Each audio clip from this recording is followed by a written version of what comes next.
Test friends, कैसे आप सभी लोगों का स्वागत है आज के एक और नई वीडियो के अंदर। आज ये जो वीडियो होने वाली है ये एक सीरियस नहीं टेस्ट फ्रेंड्स के लिए होने वाली है। क्योंकि ये वीडियो जो है ये एक टेस्ट पेपर को रिव्यू करने के लिए होने वाली है। उस टेस्ट पेपर का नाम है ऑल इंडिया ओपन टेस्ट, जो कि एलन के द्वारा करवाया जाता है, हर साल करवाया जाता है। पिछले साल मुझे नहीं पता था, लेकिन इस साल मैंने Allen DLP test series join कर रखी। मैं आपको और भी दो ओपन टेस्ट होने वाले हैं जो कि बिल्कुल फ्री होने वाले हैं, उनके बारे में भी बताऊंगा। इस वीडियो के लास्ट में बताऊंगा। एक फ्री नीट सोर्स के बारे में बताऊंगा, जहां पर आपको नई जो मेडिजी आई है उसकी PDF मिल जाएंगी। कोई और मॉक टेस्ट पेपर है, हर एक मॉक टेस्ट पेपर, चाहे आकाश का हो, एलन का हो, PW का हो, कोई रैंकर टेस्ट सीरीज हो, कोई भाई वेदांतु का हो, कैसा ही भी हो भाई, आपको वहाँ पर मिल जाएगा। चाहे SKC सर के जो मॉक टेस्ट पेपर उनके चैनल पर अपलोड होते हैं वो मिल जाएगा वहाँ पर। आपको जो लिंक है उसकी वो मैं कमेंट सेक्शन में पिन कर दूंगा, आप जाइए उसे जाकर डाउनलोड कर लीजिए। मैं वहाँ पर MTG जो बुक है उसकी PDF भी अपलोड करने वाला हूँ थोड़े ही समय में, जैसे उसके ऊपर सब्सक्राइबर इंक्रीज़ हो जाएंगे। तो जाइए, जाकर उसके अंदर सब्सक्राइबर्स को इंक्रीज़ करिए, ताकि MTG फिंगर जो टिप्स हैं और उसकी PDF आपको मिल सके, और मेडिजी के जो नोट्स हैं वो मिल सके, और हर एक तरीके का, हर एक कोचिंग का आपको मॉक टेस्ट मिल सके। तो चलिए शुरू करते हैं आज की वीडियो को, रिव्यू करते हैं ओपन टेस्ट ऑफ एलन। चलिए शुरू करते हैं। ये वीडियो थोड़ी लंबी हो सकती है, तो थोड़ा पेशेंस बनाकर रखिएगा, और इसके अंदर जो भी टेस्ट के अंदर नए कंसेप्ट होंगे वो आपको बताए जाएंगे। तो चलिए शुरू करते हैं। So this is basically the test paper, जो बाहर से कुछ ऐसे दिखाई देता है। यहाँ पर आप देख सकते हो, this is all India open test series, और मैंने DLP achiever test series join कर रखी है, तो हाँ ये इसके लिए है। तो चलिए शुरू करते हैं और पहला क्वेश्चन देख लेते हैं। तो पहला क्वेश्चन जो है, मैं क्या करने वाला हूँ आपको, मैं डायरेक्टली इसमें जो प्रयोग होने वाला फॉर्मूला है और जो भी मिस्टेक हो सकते हैं उसको बता देना चाहता हूँ पहले ही आपको। तो देखो, ये एक स्लैब के बारे में है। रिफ्रैक्टिव इंडेक्स हमें दे रखा है, और हमें रेडियस ऑफ कर्वेचर भी दे रखी है, हमें डिस्टेंस दे रखी है ऑब्जेक्ट की। हमें यहाँ पर जो है वो डिस्टेंस निकालनी है इमेज की। तो देखिए हमें क्या करना पड़ेगा, हमें जो है फॉर्मूला लगाना पड़ेगा। कौन सा फॉर्मूला कह रहा है, U2/V minus U1/U is U2 minus U1/R आपको लगाना पड़ेगा, ठीक है। और आप ये देखना, आप ये वाला नहीं लेना, आप ये वाला ले लेना, क्योंकि यहाँ पर जो रिफ्रैक्टिव इंडेक्स है, आप देखना यहाँ का जो रिफ्रैक्टिव इंडेक्स है वो 2 दे रखा है। यहाँ पर आप पढ़कर देखना, यहाँ पर आप पढ़कर देखना, यहाँ का 2 रिफ्रैक्टिव इंडेक्स दे रखा है। तो जो μ2 है, जो इमेज बनने वाली है, उसको यहाँ पर देख लेना।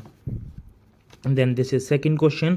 आपको यहाँ पर क्या करना था, देखिए मैंने यहाँ पर मिस्टेक की थी कि मैंने स्टीम को ही सीधा बदला था। मैंने सोचा था कि जो स्टीम है वही डायरेक्टली कन्वर्ट हो जाएगी वाटर के अंदर, लेकिन डायरेक्टली कन्वर्ट नहीं होती। स्टीम जो है वो 100 डिग्री सेल्सियस से नीचे एग्जिस्ट ही नहीं करती। तो यहाँ पर होगा क्या, देखना, यहाँ पर जो कंटेनर है उसका भी टेम्परेचर चेंज होगा, उसके लिए भी MS डेल्टा T लगेगा, और जो उसके अंदर वाटर है उसके लिए भी MS डेल्टा T लगेगा।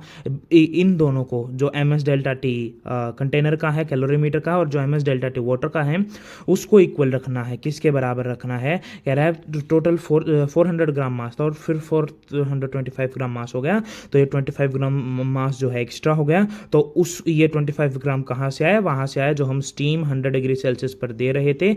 तो स्टीम 100 डिग्री सेल्सियस पर दे रहे थे, तो स्टीम को हमें वाटर में कन्वर्ट करना पड़ेगा। वाटर है 75 डिग्री सेल्सियस, जिसके लिए ML लगेगा प्लस MS डेल्टा T लगेगा। ML और MS डेल्टा T स्टीम वाले का is equals to calorimeter MS delta T, और water MS delta T solve करेंगे, ये उत्तर निकल कर आ जाएगा। इसके लिए देखिए, ये मैं उस समय सोल्व नहीं कर पाया, मैंने पूरा का पूरा कंसेप्ट लिख लिया था, लेकिन टाइम नहीं था, इसलिए मैं इसे लास्ट तक नहीं निकाल पाया। तो ये देखो, लिक्विड एक्स है, ये दे रखा है, यहाँ पर एक लिक्विड एक्स है, इसकी हाइट दे रखी है, लिक्विड वाई है, इसकी हाइट दे रखी है, और यहाँ पर जो है ये मरकरी है, मरकरी की जो डेंसिटी है 13.6 है। मैंने क्या किया, मैंने टोटल हाइट एक्स मान ली, ऊपर से नीचे लग, और यहाँ से देखो इसका जो प्रेशर हो जाएगा वो यहाँ पर, इसका जो प्रेशर हो जाएगा यहाँ पर, और इसका जो प्रेशर हो जाएगा वो यहाँ पर। इसका जो प्रेशर प्रेशर यहाँ पर, इसका यहाँ पर प्रेशर, एक वर्टिकल लाइन ड्रॉ करेंगे, वो यहाँ पर प्रेशर इक्वल लिख लेंगे। या फिर आप एक और काम कर सकते हो, जैसे यहाँ से हम ड्रॉ करेंगे यहाँ से, तो ये 10 सेंटीमीटर बड़ा है और ये 8 सेंटीमीटर छोटा है। यहाँ पर डायग्राम गलत बना रखा है, 10 सेंटीमीटर यहाँ तक आ जाएगा और यहाँ पर आ जाएगा, तो यहाँ से एक स्ट्रेट लाइन ड्रॉ कर देंगे और वहाँ पर प्रेशर इक्वल कर देंगे। लेकिन मुझे बेस्ट मेथड ये लगा तो मैंने यहाँ से ट्राई किया। अगला क्वेश्चन ये है कि एक पार्टिकल है वो रोटेट करना शुरू करता है। मैं यहाँ से कंसेप्ट लगाने बैठा, लेकिन मैंने यहाँ पर पता नहीं कैलकुलेशन में, मतलब ये मैं जो ये यहाँ पर गंदगी मचाता हूँ इसकी वजह से यहाँ पर क्या मैंने पाई स्क्वायर लिख दिया, और जिसकी वजह से मेरा क्वेश्चन जो है वो गलत हो गया। मतलब मैंने ये किया ही नहीं क्योंकि मेरा ऑप्शन मैच नहीं हो रहा था। तो यहाँ पर सीधा सा यहाँ पर आपको फॉर्मूला लगाना था। क्या फॉर्मूला लगाना था? आपको थीटा निकालना था और थीटा बाय आपको 2 पाई कर देना था, जिसे एन रेवोल्यूशन निकालना। अब थीटा निकालने का जो एक फॉर्मूला होता है वो सीधा साधा होता है omega initial plus omega final by 2 into टी। ये वाला फॉर्मूला लगाओ और आपको उत्तर मिल जाएगा, और उत्तर ये होने वाला है। कह रहा है मैक्सिमम कंप्रेशन निकालना है 50 सेंटीमीटर का। तो आपको क्या करना पड़ेगा मैं आपको बता देता हूँ। यहाँ पर जो है ये फ्रिक्शन का वर्क डन लिखना पड़ेगा। यहाँ पर जो है पोटेंशियल जो मतलब वर्क डन बाय स्प्रिंग लिखना पड़ेगा, और वर्क डन बाय स्प्रिंग और वर्क डन बाय फ्रिक्शन दोनों ऐड हो जाएंगे, और दोनों ऐड हो जाएंगे उसको इक्वल रखना पड़ेगा। चेंज काइनेटिक एनर्जी की, काइनेटिक एनर्जी फाइनल 0 हो जाएगी। यहाँ पर मिस्टेक क्या हो सकती है? यहाँ पर मिस्टेक ये हो सकती है जो फ्रिक्शन जो है वो 10 + x लेना होगा, क्योंकि ये 10 और ये x जो है ये कंप्रेस हुआ होगा। कितना कंप्रेस हुआ? 50। तो यहाँ पर मिस्टेक ये हो सकती है। यहाँ का क्या कंसेप्ट होने वाला है ये देखते हैं। इसका कंसेप्ट मैं आपको बता देता हूँ। यहाँ पर क्या है, यहाँ पर सबसे पहले तो हमें टोटल टाइम पीरियड निकालना पड़ेगा। यदि ये जो वॉल है ये ना होती तो हमें टोटल टाइम पीरियड निकालना होता। t = 2 पाई √L/g लगाकर। यहाँ पर लेंथ हमें दी गई है, जी हमें पता है, 2 पाई हमें पता है, तो टोटल टाइम पीरियड 4 आ जाता। और वो जो 4 है उसके लिए क्या होता? 4 जो है वो एक कंप्लीट ऑसिलेशन के लिए होता है, मतलब मीन से एक्सट्रीम तक, एक्सट्रीम से मीन तक, मीन से एक्सट्रीम तक, और एक्सट्रीम से फिर से मीन तक। तो यहाँ पर क्या है, यहाँ पर जो एक्सट्रीम है वो एक्सट्रीम से मीन पर आ रहा है, एक्सट्रीम से मीन पर आ रहा है। तो यहाँ के लिए t/4 टाइम होता है। तो यहाँ के लिए यहाँ मतलब यहाँ तक आएगा, तो यहाँ से यहाँ तक का 1 सेकेंड हो जाएगा। और फिर यहाँ तक ये जो है एम्पलीट्यूड जो है ये 2 है, मतलब एक्सट्रीम जो है ये 2 डिग्री का है। और a/2 पर हमें जाना है। a/2 पर जाने के लिए जो टाइम लगता है वो t/12 लगता है। t/12 जो होता है वो 4/12 होना चाहिए, जो कि 1/3 निकल कर आता है, और 1/3 + 1 को प्लस करेंगे तो 4/3 निकल कर आता है। ये कंसेप्ट था, ये मेरा गलत है क्योंकि यहाँ पर ये जो है करेक्ट एक्सप्लेनेशन नहीं है भाई। थ्योरी असर्शन रीजन में यही दिक्कत होती है बस। कह रहा है ड्रिफ्ट वेलोसिटी एक इलेक्ट्रॉन की। देखो यहाँ पर ऐसा क्यों हुआ, क्योंकि दोनों देखो ठीक तो हैं, लेकिन ये ऐसा क्यों होता है। तो ये देखिए, ये जो मैंने पेपर सोल्व कर रखा उसका है। इसका जो रीज़न होने वाला था ये था कि due to high density of electron, metal के अंदर ज़्यादा इलेक्ट्रॉन होने की वजह से टकराव ज़्यादा होगा, और टकराव ज़्यादा होने की वजह से छोटा सा करंट भी जो है वो एक बड़ी जो ड्रिफ्ट वेलोसिटी दे देगा हमें। और रूम टेम्परेचर पर ये बात बिल्कुल ठीक है कि रूम टेम्परेचर पर थर्मल वेलोसिटी बहुत ज़्यादा होती है, जिसकी वजह से कोलिजन ज़्यादा होगा, काइनेटिक एनर्जी ज़्यादा होगी। तो एक छोटा सा चेंज भी काइनेटिक एनर्जी के अंदर वो कंट्रीब्यूट करता है हाई थर्मल वेलोसिटी को। तो ये इसका आंसर है। तो आइए इसके बारे में बात कर लेते हैं। 8th क्वेश्चन पर हम आ चुके हैं। यहाँ पर हमें क्या करना था, यहाँ पर जो है ये वाला जो इनर वाला शेल है और ये जो इनर वाला ये जो सबसे बाहर वाला शेल है, इनको दोनों को कनेक्ट कर रखा है, और दोनों को कनेक्ट करने का मतलब है यहाँ पर और यहाँ पर पोटेंशियल बराबर हो जाएगी। कह रहा है इसकी वजह से जो पोटेंशियल है वो इसके जो सरफेस पर है वही, इसकी वजह से जो है वो इसके सरफेस पर जो है वो अंदर, और जो सबसे बाहर वाले पर है वो उसके सरफेस पर जितनी है उतनी ही अंदर हो जाएगी। तो इन सभी को ऐड करना पड़ेगा इधर के लिए, और इधर के लिए हमें क्या करना पड़ेगा, इस चार्ज की वजह से इधर, इस चार्ज की वजह से इधर, और इस चार्ज की वजह से अपने ही सरफेस पर पोटेंशियल लिखनी पड़ेगी, जहां से हम यहाँ पर क्या है, यहाँ पर चार्ज जो है उसका बदलाव होगा, यहाँ पर चार्ज का बदलाव होगा। तो हमें जो है वो सबसे पहले हम क्या करेंगे कि हम सबसे पहले इसे चेंज नहीं मानेंगे। हम यहाँ पर जो पोटेंशियल जब हम इक्वल करेंगे तो हम इसे इक्वल मान लेंगे, क्योंकि यदि इसको इक्वल मान लिया तो ये जो है ये कट जाएगा। तो हम कहेंगे हम इसको इक्वल मान लेते हैं, इसको चेंज मान लेते हैं। इसको चेंज मानते ही हमारा क्या है, ये जो नया जो चार्ज है इसके ऊपर जो डेवलप होगा वो निकलाएगा, नया चार्ज डेवलप होगा वो निकलाएगा। यहाँ पर जो होगा वो नया चार्ज वो Q ही होगा जो डेवलप होगा। तो यहाँ पर जो पहले 2Q था Q हो गया, तो ये जो Q है वो इसके पास चला जाएगा, मतलब अब इसके पास 8Q चार्ज और इसके पास Q चार्ज है। अब सबसे बड़ी जो प्रॉब्लम आती है वो ये आती है कि आप यहाँ पर चार्ज को डिस्ट्रीब्यूट कैसे करोगे। तो देखिए इसका सोल्यूशन मैंने लिख दिया है। अगर अब यहाँ पर जो है अंदर वाली पर क्या हो गया, प्लस क्यू चार्ज है, तो प्लस क्यू इधर होगा तो माइनस क्यू इधर होगा, और जो बीच वाली हो उस पर पहले यहाँ पर -4 क्यू चार्ज है तो माइनस क्यू है तो -3 क्यू लिख देंगे, टोटल -4 क्यू हो जाएगा। अब यहाँ पर -3 क्यू है तो इधर +3 क्यू हो जाएगा, और इधर +3 क्यू है तो टोटल 8 होना चाहिए, क्योंकि क्यू जो है एक क्यू चार्ज जो है वो इधर से इधर चार्ज ट्रांसफर हो गया, तो ये टोटल 8 हो गया। तो यहाँ पर 3 और 5 प्लस करेंगे तो 8 होता है, तो ये उत्तर इसका आ जाने वाला है। अब इसके बारे में हम बात कर लेते हैं। देखिएगा, देखो इसमें कंफ्यूज नहीं होना है। इसमें जो यहाँ पर सिंपल सा फॉर्मूला है वो यहाँ से इंड्यूस्ड ईएमएफ पूछी गई है, और इंड्यूस्ड ईएमएफ का एक ही फॉर्मूला हमारे पास B.A/T।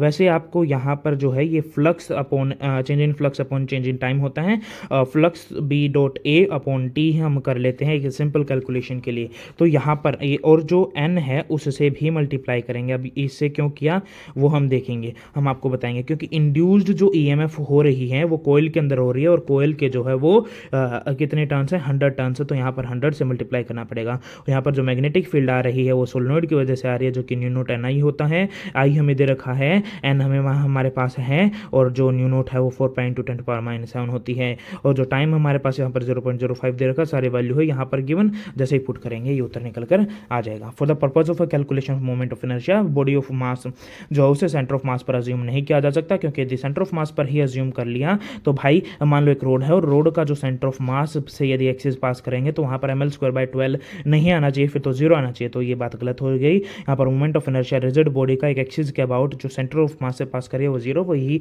यही रिजिड बॉडी मान लो कि एक रोड है, और रोड के सेंटर ऑफ मास से यदि एक्सिस पास कर रही है तो ml²/12 नहीं 0 होना चाहिए, वो ये कहना का मतलब है, तो दोनों ही गलत हो जाएंगे।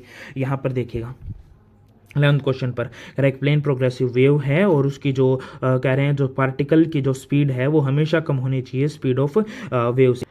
तो आप ये देख सकते हैं कि पार्टिकल की जो स्पीड है वो ए की वेलोसिटी ऑफ वेव होती है, तो ये कह रहे हैं वेलोसिटी ऑफ वेव जो है ये वेलोसिटी ऑफ पार्टिकल से हमेशा ज़्यादा होना चाहिए, या फिर वेलोसिटी ऑफ पार्टिकल हमेशा वेलोसिटी ऑफ वेव से कम होनी चाहिए। तो यहाँ पर क्या है, ये यहाँ पर जो एम्पलीट्यूड है, ये जो ए है ये एम्पलीट्यूड होता है, और यहाँ पर के जो होती है ये 2π/λ होता है। अगर amplitude of wave is less than λ/2π होना चाहिए, तभी क्या है जो वेव की वेलोसिटी है वो हमेशा ज़्यादा रहेगी पार्टिकल की वेलोसिटी से।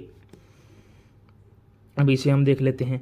एक बीम है वाइट लाइट की जो नॉर्मली इंसिडेंट करती है सरफेस पर, जो ऑब्जॉर्व करता है 70% लाइट को, 70% लाइट ऑब्जॉर्व करता है, तो ऑब्जॉर्प्शन के लिए हमें I/C लगाना है, और यहाँ P/C लगाना है, और P/C जो सिर्फ 70% लाइट का है, मतलब 10 का 70% होता है 7 वोट के लिए हमें यहाँ पर 7/C लगाना है, और जो 30% जो है वो रिफ्लेक्ट हो रही है उसके लिए 2 P/C लगाना है, तो 2 × 3/C लगाना है, और उसको यदि दोनों को ऐड कर देंगे तो यहाँ पर फोर्स निकल कर आ जाएगा। देखो फोर्स होता है यहाँ पर फोर्स होता है 2P/C, प्रेशर होता है 2I/C, अपने हिसाब से देख लेना, और यहाँ पर जो मोमेंट ऑफ इनर्शिया होता है उसे भी मैं P से डोनेट कर देता हूँ, वो U/C होता है, वो U/C होता है। अब यहाँ पर देखो एक लिक्विड ड्रॉप है जिसका डायमीटर d है, वो ब्रेक कर देता है 27 टाइनी ड्रॉप्स के अंदर। रिजल्टेंट सरफेस चार्ज एनर्जी बता दीजिए कितना होता है। कह रहा है एनर्जी जो होती है उसका फॉर्मूला होता है surface tension into A final minus A initial होता है। कह A फाइनल जो होता है मतलब यहाँ पर फाइनल जो है हमें वो निकल कर यहाँ पर जो है वो एक ऐसा वॉल्यूम कंजर्वेशन करने से हमारे पास ये निकल कर आता है, और जो ड्रॉप्स है वो 27 हैं, तो यहाँ पर जो फाइनल जो रेडियस होने वाली है वो इनिशियल रेडियस की बाय 3 होने वाली है। फाइनल रेडियस इनिशियल रेडियस की बाय 3 होने वाली है। बिल्कुल ठीक बात है। तो यहाँ पर यदि हम इसे ए फाइनल में पुट कर देंगे और ए इनिशियल जो है वो कैपिटल आर है तो उसे पुट करेंगे तो यहाँ पर बेसिकली क्या होता है वो 4πr यहाँ पर जो है एस है, और एस जो है यदि हम यहाँ पर क्या है ए फाइनल जो है वो 4π को यदि हम कॉमन निकाल लेते हैं और ए फाइनल जो है वो एक ड्रॉप की वजह से नहीं, वो एन ड्रॉप की वजह से, और एन ड्रॉप 27 है तो यहाँ पर 27 से हमें मल्टीप्लाई करना पड़ेगा और r/3 यहाँ पर रखना पड़ेगा, और यहाँ पर जो था जो पहले था जो r था वो हमें यहाँ पर रखना पड़ेगा, और उसको इक्वेट करने के बाद हमारा ये नहीं, नन ऑफ दीज नहीं, ये जो है ये उत्तर निकल कर आता है।